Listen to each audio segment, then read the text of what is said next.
Deepu channel. ఈరోజు మనం ఈ వీడియోలో చెప్పుకోబోయే టాపిక్ ఛందస్సులోని త్రిమాత్రా గణాలు. ఈ త్రిమాత్రా గణాలు రాయాలంటే చూద్దాం. ఫస్ట్ అసలు ఈ త్రిమాత్రా గణాల్లో మనకు కావలసిన సూత్రము యమాతా రాజ భానస లగం. ఈ యమాతా రాజ భానస లగం అనే సూత్రం ద్వారా మనం త్రిమాత్రా గణాల్ని 8 రకాలుగా విభజించుకుంటాము.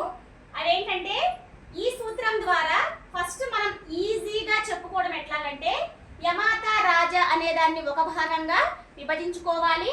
నెక్స్ట్ భానస లగం అనే పదాన్ని ఒక భాగంగా విభజించుకొని ఇలా ఈజీగా యమాతా రాజాలో ముందు లఘువు, తర్వాత లఘువు, మధ్యలో 3 గురువులు.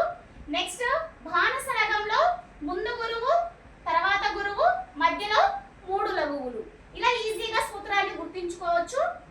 దీన్ని ఆధారంగా చేసుకొని మనం 8 రకాలు కనుక విభజించుకున్నట్లయితే ఫస్ట్ ది మనకి యగణం. యగణం వచ్చేసి ఈ యా అక్షరం నుంచి కనుక చూసుకున్నట్లయితే మనకు లఘువు, గురువు, గురువు. నెక్స్ట్ మగణం. మా అక్షరం నుంచి చూసుకున్నట్లయితే కనుక గురువు, గురువు, గురువు. నెక్స్ట్ తగణం. గురువు, గురువు, లఘువు. నెక్స్ట్ ది రగణం. గురువు, లఘువు, గురువు. నెక్స్ట్ ది జగణం. లఘువు, గురువు, లఘువు.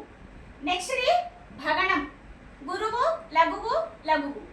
నెక్స్ట్ నగణం. నా అక్షరం దగ్గర నుంచి లఘువు, లఘువు, లఘువు.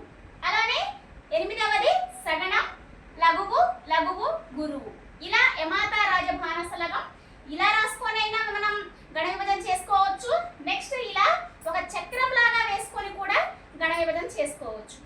ఈ వీడియో చూసిన వాళ్ళు ఇంకా ఈ ఛానల్ ఎవరైనా సబ్స్క్రైబ్ చేసుకోకపోతే కనుక తప్పకుండా సబ్స్క్రైబ్ చేసుకోండి. ఎండింగ్ వరకు స్కిప్ చేయకుండా వీడియో చూసి తప్పకుండా లైక్ చేయండి.